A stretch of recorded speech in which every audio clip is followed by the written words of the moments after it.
Hey guys, welcome back to the channel. Video today is going to be a little on the informative side rather than the doing side. And I want to talk about the 3 ways that I create stock photographs. Yeah, let's go.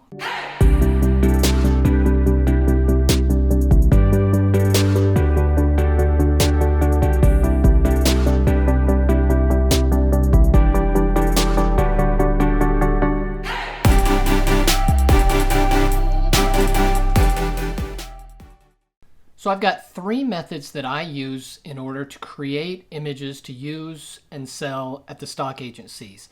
Now, I want to say this before I get started because the number one thing, regardless of the method I use to create photographs, the number one thing that I'm shooting for is to create images that have value to somebody who is potentially willing to purchase them. They've got to have saleability. If, I could go out and take thousands and tens of thousands of images, but if there's no value to those images, they're never going to make me any money. Now, as photographers, it's a hobby. We love it to that, there's a hobby aspect of it at least.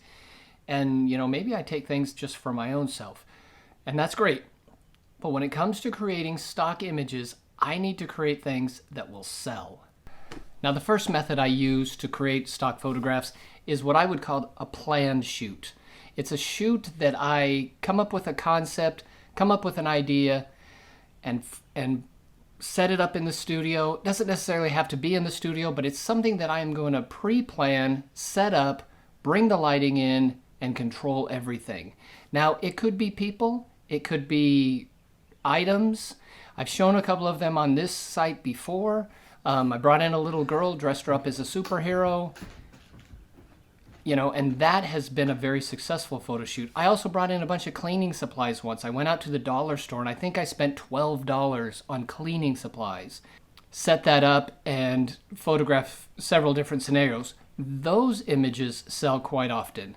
Today I'm in the studio, but right back here I've set up a graduation cap. My son is graduating, and so I've set up a graduation hat that I'm shooting on white.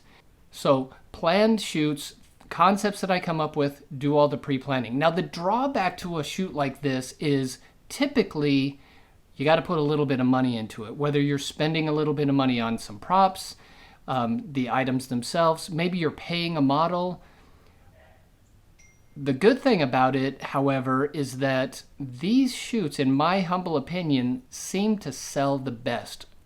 Definitely sell the most often, the most regularly.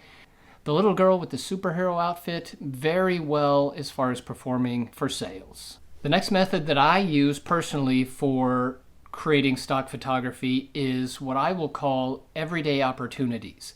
The best example I have for this is that we just got done painting the living room. So as I'm doing that home improvement project, I took a few seconds before I even kind of got started one day, got the camera out and took a bunch of painting shots.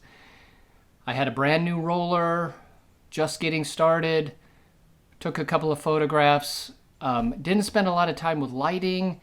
I did make sure that I was on the right wall so that the light was coming in nice and neat.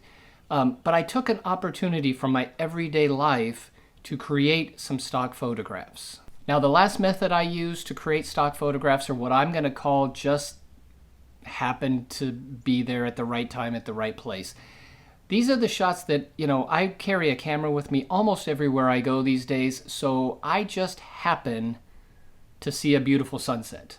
I just happen to see XYZ, whatever it happens to be. I just happen to see it, I take a snapshot of it, create a stock photograph.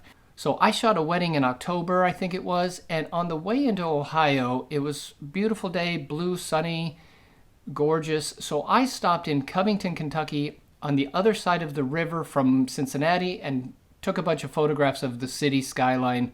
Now you could call that, kind of my second category as in a life opportunity I took to take photographs, but it was one of those just happen to stop and do kind of things. Those images are selling quite well. Another good example, I was in the car wash the other day washing my wife's car, so I whipped out my camera real quick and took some pictures from inside the car of the brushes going and doing their things. Now, I have yet to send those in, so we'll see how those sell. I'm not exactly sure, but it was one of those opportunities that I took and got a photograph. So the drawback to my last two methods, taking advantage of a life opportunity, or what you're doing throughout your life, or I just happen to see something. The drawback to those are a lot of times you are limited to control. Your lighting may not be perfect. The situation may not be perfect, but they don't cost a lot, and they're not, they don't really cost you anything to produce those, and the effort that you have to put out to get those images is far less than a planned shoot. So, it's kind of risk versus reward. I don't find that, things that I just happen to snap a photograph of during the day tend to sell quite as well. By far, a planned shoot has done much, much better for me. And to be honest with you, I wish I had more time to just do more planned shoots. I always had the vision of, if I could make a living just shooting stock, I would probably do 2 or 3 planned shoots a week, and just that would be it. I honestly think I could come up with that many ideas.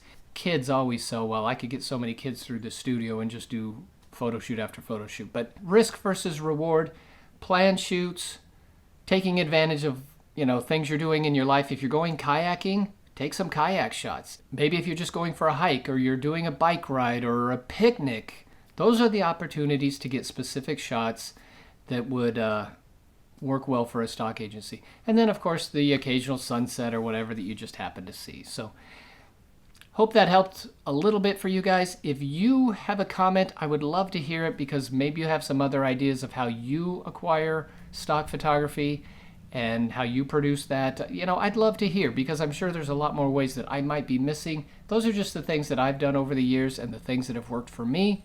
All right, guys, thanks so much. I will see you in the next video. Bye. Just saw that flag at Krispy Kreme all lit up, so I took a few photos of that. Looked pretty cool.